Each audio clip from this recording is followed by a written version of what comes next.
Need to have a talk with your partner? This video is going to explore the art of difficult conversations with some proven tools for improving your communication skills and creating deeper connections, whether in serious or casual relationships. No matter your relation type, whether completely vanilla, fully kinky, or based in a DS dynamic, you're going to encounter times when you need to have a conversation with your partner, usually about something that truly matters to you. These conversations can feel difficult because of the emotional intensity and the fear of causing fractures in the relationship. The stakes feel higher. However, if you learn to approach these situations with effective tools and the mindset of being on the same team, they can actually bring you closer together and create greater unity. But first, why do these conversations feel so damn difficult to have? They're difficult because of what they require, which is each person being secure in themselves and being able to manage their own emotions. And then two, effective communication tools so that each person feels seen, heard, and known.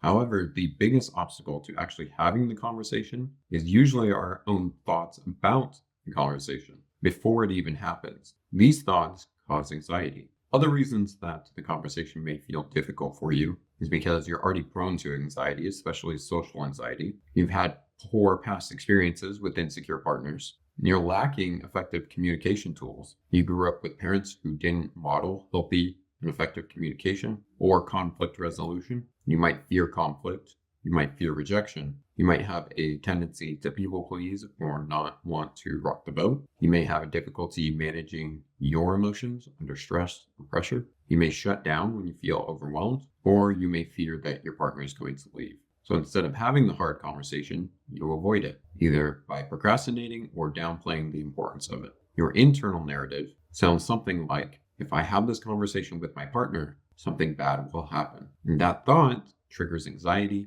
and your body responds by avoiding the anxiety-inducing activity. And while that avoidance temporarily creates relief, it prevents you from developing the coping skills needed to face what's actually causing the anxiety in the first place. The truth is, these fears are usually catastrophized or exaggerated and are unlikely to play out in the way that you imagine. If you were to face the conversation that you needed to have, you'll likely find what you expected wasn't accurate. Your partner doesn't react in the way that you feared they would. You didn't actually understand your partner as well as you thought. And that these conversations can, in fact, bring you guys closer together. The more that you practice having difficult conversations, the more skilled and confident you'll become, and the less anxiety you will feel over time. So now let's dive into how to have these difficult conversations. I'm going to walk you step by step through this process and offer several communication tools along the way. However, if you only take one thing away from this entire process, let it be this mindset. You are on the same team. Your goal isn't to win, get your way, or one-up your partner. Your goal is understanding, making the relationship better for the both of you.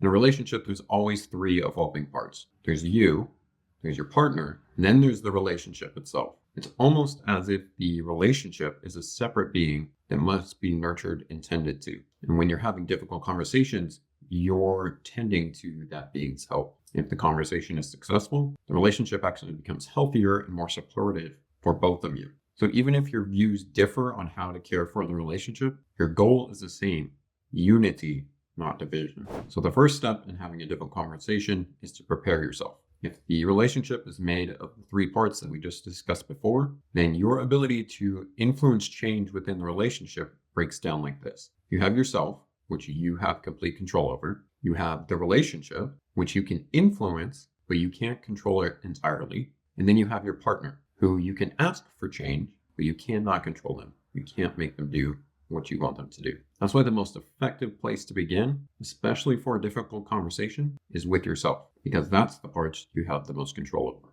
So let's first ask, why do you want to have this conversation? Most likely something has happened or hasn't happened in your relationship that's causing an emotional response. There's a need that's going unmet, a boundary that's been crossed, a limit that you're overextending, or a dynamic that's no longer working for you. Before going into the conversation, it's essential to ask yourself, what's the event or situation that's affecting me? What emotions am I feeling? What unmet needs are being brought to light? And what actions or changes am I hoping for? This self-inquiry is going to give you a chance to actually meet your needs first before bringing them to your partner, because often the real work begins internally. You might discover that the person that you needed to have this difficult conversation with is actually yourself. Insecurities may surface that need to be addressed before anything else. This self-inquiry is also going to help you clarify which issues actually need to be brought up and allow you to set the intention for the conversation rather than dumping a pile of grievances on your partner. The second thing that you want to do is check in. What's your emotional state before this conversation? If your mind is anxious and your body is in a state of high alert, you're not going to be able to express yourself clearly or hear or understand your partner. So before the conversation, take the time to regulate and deactivate your nervous system. A deep breath-focused meditation is pretty powerful for this. But if meditation isn't your thing, simple activities like going for a walk, taking a long shower or bath, or sitting in a park or a garden can do wonders. Personally, I like to listen to your Japanese lo-fi when I want to shift into a calm, even state of mind. Whatever helps you, do that. The second step is setting the stage. So before you even open your mouth to have a difficult conversation, you can dramatically improve the outcome by setting the stage well in advance. So there's a few crucial steps to take before the actual conversation begins. One of those is choosing the optimal time and place. A difficult conversation is not something that you just spring on your partner. If you do, you're likely to feel blindsided and unprepared, making it much more likely that you're going to get a reactive or defensive response. Instead, choose a thoughtful time and place to talk. So when you're doing this, carve out enough time. Don't bring up a loaded topic 5 minutes before they leave for work. If something's been bothering you for weeks, it deserves more than a rush 15-minute conversation that's squeezed in between obligations. Second thing you're going to want to consider is to ensure privacy. Bringing up contentious issues in public or even around friends can make everyone there feel very uncomfortable. So give your partner the dignity of privacy and space. I also recommend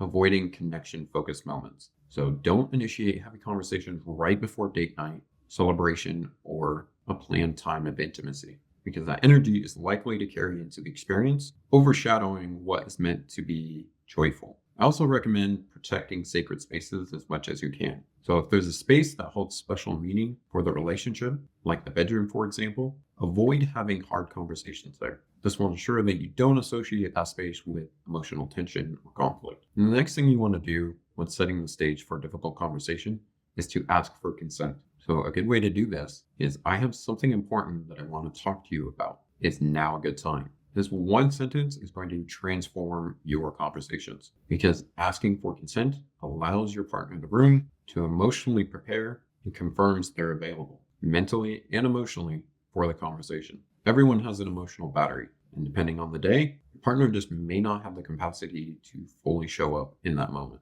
or they might be in the middle of something that truly needs their attention. Consent also shifts the dynamic, allowing your partner to choose to be a part of the conversation rather than feeling forced or trapped or dumped on. Even somebody that deeply loves you does not want to feel coerced. They want to feel like a willing participant in the dialogue, not a hostage. The next thing you can do in setting up the conversation is clarify the purpose of the conversation. Not the entire content of what you want to talk about, just what you're hoping for, because not all conversations serve the same goal. To make it easier, I recommend using Multi-Amory's Triforce communication. And this simple tool outlines 3 main areas of conversation that usually happens between couples. So Triforce number 1 is sharing something to be heard. You're conveying information or telling a story. You don't need feedback, advice, or problem solving. You just want your partner to listen and understand. So an example is saying something like, I just want you to know there's a big promotion that I interviewed for, and I'm waiting to hear back.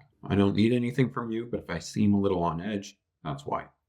Basically here, all you're doing is conveying information to them. Triforce number 2 is when you're seeking validation and support. So you're basically sharing something emotional, and you're asking for emotional or psychological support, such as empathy, comfort, or reassurance. You're not looking for solutions. So some examples in the positive way: I got that promotion and I'm so excited. Can you celebrate with me and tell me how proud of me you are? A lot of times we don't want to ask for something like that, but if we don't, our need is unlikely to get met. And then we feel resentful. So if we speak up for what we need, we often get it. Now, a negative example of this would be, I didn't get the promotion and I feel very defeated. I'd love some reassurance right now. So again, your partner can now show up for you and reassure you. Triforce number 3 is looking for advice or solutions. So you're asking for your partner's input, help, or collaboration in solving a problem. So an example, I have not heard back from the promotion yet. Do you think I should follow up or just wait?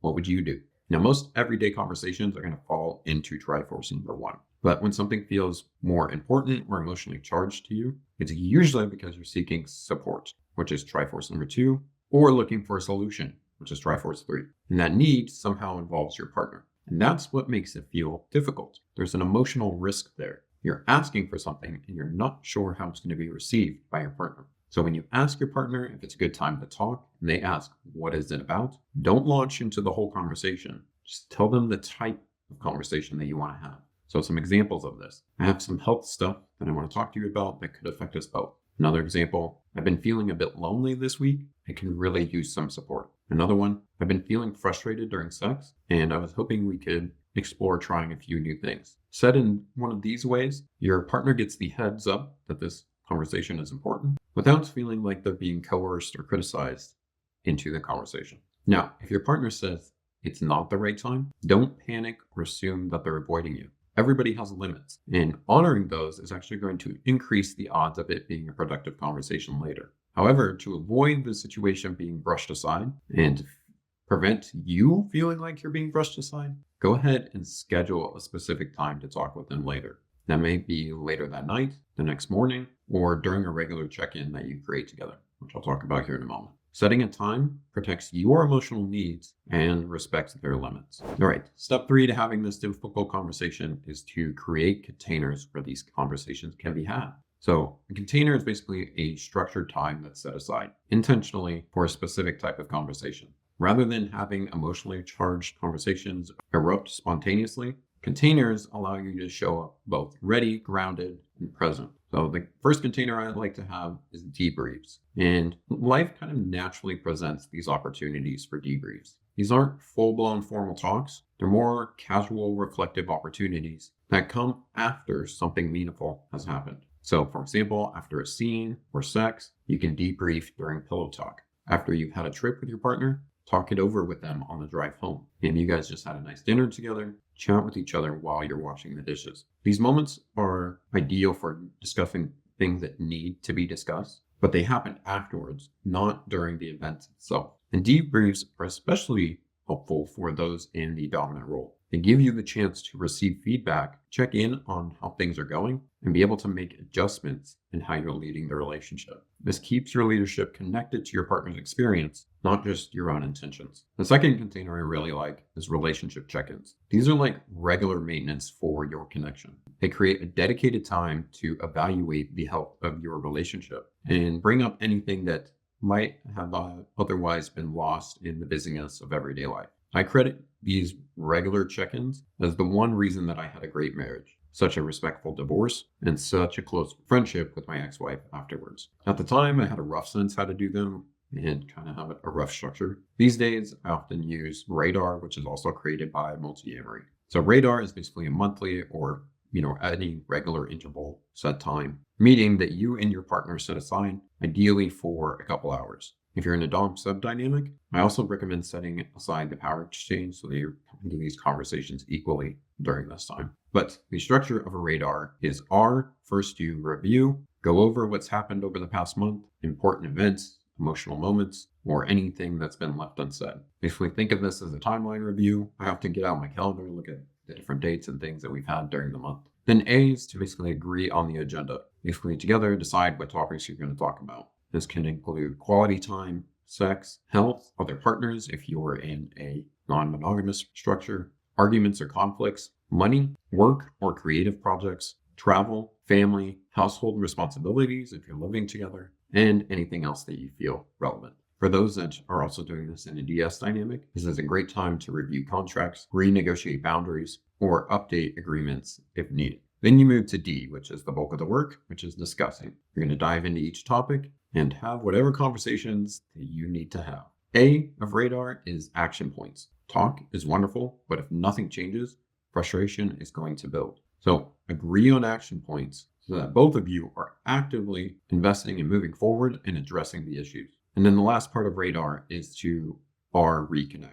So you're basically ending this conversation on a warm note. Whether it's cuddling, sharing appreciations of one another, or doing something fun, make sure that you're closing this container with connection, not just conclusion. These relationship check-ins are going to ensure that issues don't get buried. because both of you know there's a time set aside, no matter how busy life is going to get. That alone can bring a lot of relief and trust in a relationship. It also gives you both the time that you need to prepare emotionally and mentally, which is especially important depending on how you process information. So typically, people either file on being internal processors or external processors. Difficult conversations are often loaded with both emotion and information, and not everybody's going to process those in the same way. An external processor needs to talk things through out loud. They're basically thinking and feeling in real time as they speak. This means when they're talking, especially for somebody that's an internal processor, it can feel like that partner is just not coherent, not clear, not logical in their thinking, because they're literally building their mental model in real time with you in conversation. On the flip side of that is the internal processor. These people need time and space to sort through their thoughts before expressing them. They want things to feel coherent inside before they share them with others. And when they speak, their mental model may be put more together. However, for the external processor, it can feel like they're waiting forever for their other partner to want to talk about something. So when these different styles of processing come up against each other, it's really easy to lead to misunderstanding. The external processor is going to feel like the internal processor is avoiding or stonewalling, and the internal processor is going to feel like the external processor is being overwhelming or unclear. So containers, like a relationship check-in or debrief, can help bridge these gaps. They give the internal processor time to prepare, and it gives the external processor reassurance that the conversation will happen eventually. Nobody gets steamrolled, no one gets ignored. All right, step 4 is actually having the conversation. So let's talk about some skills that you can use when you're actually talking to your partner about the difficult issue. Now, all the stuff that we've gone over before may have seemed like a lot of preparation, because it is. And that should show you just in how important this step is. But now let's turn to the heart of the matter, the actual conversation with your partner. The keys here are simple but powerful. Express your emotion, listen to understand, and speak to be understood. So first, encourage emotional expression. When you want something in life, it's often not the thing itself that you desire, but the emotion that it elicits in you. And this is especially true for unmet needs. Often what's missing is an emotional experience, whether that's love, safety, excitement, connection, or something else. Emotions are what give meaning to your decisions. While logical decision-making can be helpful, especially in certain contexts, it's your emotions that create connection and help you choose between options that seem otherwise equally viable. And let's be honest, emotion is probably what prompted you to have this conversation in the first place. So it makes sense to intentionally encourage emotional expression during this conversation. When you share your emotions, your partner understands why this topic matters to you, and they also feel like they know you more deeply. When you invite your partner to share their emotions, you allow them to feel seen, heard, and known, and you demonstrate that you actually care about their inner world, not just your own concerns. The key here is allowing you and your partner to feel whatever needs to be felt and expressed without judgment or interference. Don't tell them they shouldn't be feeling something. Don't try and fix, extinguish, or change their emotional state. Because if you attempt to change how they feel, that signals to them that your emotional stability depends on theirs, that you're not okay unless they're okay. In reality, their emotional state is theirs to manage. Your role is to witness it, not control it. Your next job is to listen fully and to facilitate a conversation where your partner feels truly seen and understood. So one tool that I recommend here is Imago dialogue, which is basically a therapeutic communication technique that teaches deep listening. This is usually a tool that's used in couples therapy, and the process of it can feel kind of robotic if you're following it to the letter. But what I want you to focus on is the underlying skills. And when you do that and integrate it into your regular language, you're going to dramatically improve your connection and your clarity when you speak. So here's some phrases from that technique that can help. The first we've already talked about, which is, I'd like to talk about something. Is now a good time? As we said before, this shows respect for their energy and availability. If they say no, honor that, schedule a time later. The next phrase that's helpful is, if I understand you correctly, you said, and kind of summarize back to them what you think they said, and then ask, is that right? Here you're mirroring their words. Reflecting back their language shows that you're listening and that you understand, because many people, regardless of gender, primarily want to feel heard. You can also ask them, is there more about that? Because oftentimes people hesitate to share fully, especially if they've experienced people reacting poorly in the past. So this question is going to invite them to go deeper, to explain more. Another phrase that helps is you make sense. And what makes sense is here you're validating their feelings because nobody likes having their emotions dismissed. Even if you don't agree, you can acknowledge that their feelings are legitimate. They are having an emotional experience. Whether you are having that or not doesn't matter. They are. So you need to acknowledge that. Another phrase is I imagine you might be feeling. And this is where empathy starts to enter. Try to connect with what their emotional experience may be, even if you're not experiencing that yourself. And it can help you to maybe imagine when you felt a similar feeling in a different context. The goal here isn't accuracy and knowing exactly what they're feeling like. It's connection, trying to understand that. These tools are also going to benefit you even when you're saying it to your partner, because most people don't reveal everything right away. What they often say first isn't often the whole story. So deep listening allows you to move beyond the surface level complaints to the real emotional content underneath. Then when it comes time for you to speak so that you're understood. Here you're trying to express your experience and your needs. And for this, I strongly recommend nonviolent communication because it's a tool that allows you to speak honestly, logically, and emotionally without blame or defensiveness. Basically, it separates facts from feelings. It keeps the focus on your needs, not your partner's flaws, and it helps you to make clear requests for what you need rather than vague complaints. So nonviolent communication is pretty easy. There's lots of videos and content on it, but it basically breaks down like this. First, you say your observation. So state the observable fact about what's going on. Something like, you text me in the middle of the workday.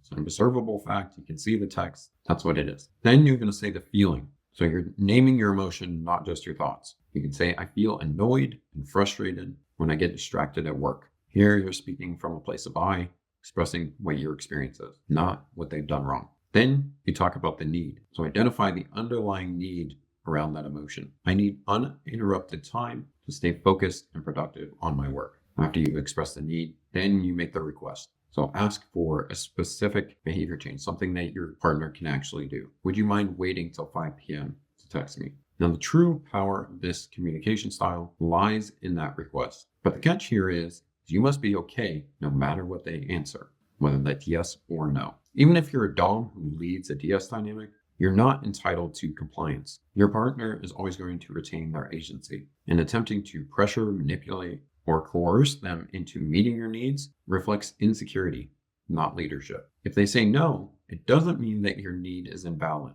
It just means that you need to take responsibility for yourself and find other ways to meet that need because they owe you nothing. Now, sometimes having a difficult conversation is actually hard to speak, to literally have the conversation with them, because sometimes you can't find the right words or you're afraid that the truth is going to hurt your partner. So when this happens, ask for consent to be direct. For example, I'm struggling with the right words to say this. Is it okay if I just be blunt? Because here's a newsflash.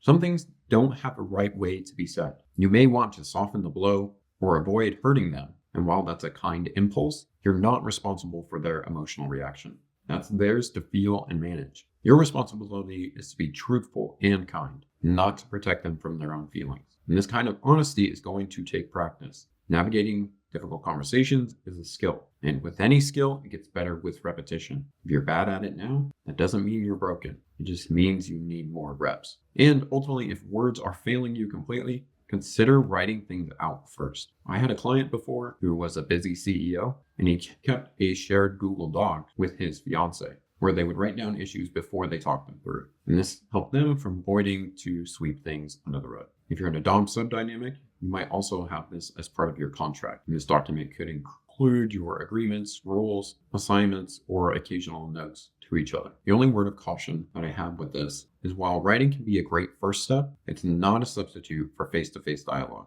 because text alone rarely captures the emotional depth of what's being expressed. So use writing as a tool, not a crutch. Always return to real-time conversation when possible. Now, I want to offer one extra bonus thing here, which is difficult conversations can happen in any type of relationship, not just ongoing long-term relationships. Sometimes difficult conversations need to happen in casual relationships or situationships. Because just because a relationship is casual doesn't mean it can't be amazing. Even amazing relationships, casual or serious, require effort. Now, you're probably not going to schedule a radar check-in with a casual partner because the whole point of a situationship is it's less commitment. That said, things are still going to come up that are worth discussing. such as maybe it's been hard to schedule time together. There is something sexual you'd like to try, or maybe you feel it's time to end the relationship. So here's some advice for navigating those moments. In my experience, text is the worst way to have these conversations because it's too easy to be misunderstood and there isn't enough room to fully express yourselves. Plus, texts usually happen when you're in the middle of other things, so it's rarely the right time or place. So I prefer to bring things up in person the next time that we see each other. I like to clear the air, so it's often the first thing that I'm going to address. For more serious topics, I might suggest taking a walk together, because this is going to set the tone for connection and gives the conversation space to breathe. And much of the advice I shared earlier about having difficult conversation still applies, because even in casual relationships, both people want to feel seen, heard, and known. I also believe that how you end a relationship is just as important as how it began. If this is a long-standing casual connection that's coming to a close, I like to spend some time together. Maybe go for a walk or share a quiet moment, reflecting on the good times and honoring why it's time for both of us to move on. Because ghosting sucks. It doesn't feel good for anyone. So be brave and have the difficult conversation. And when you do these things, you can turn difficult conversations into connection. No, they're never going to feel like a party. They don't have to feel like a panic attack either. When you approach them with intention, care, and the right tools, they become less about confrontation and more about connection. Because the truth is, the health of your relationship isn't measured by how well you avoid discomfort. It's about a conscious, active practice of tending to the three vital parts of the relationship: yourself, your partner, and the relationship itself. And every conversation is going to be a chance to deepen intimacy, strengthen trust, and co-create the kind of relationship that holds both of you, even when things get messy. And that's not just conflict resolution, it's going to be love in action. Now, if you're interested in other ways to build trust within your relationship, specifically in a DS dynamic, I recommend watching this video. It's going to show you how to build trust on both sides, being both trusting and trustworthy. So watch that video. Thank you so much for your time and attention.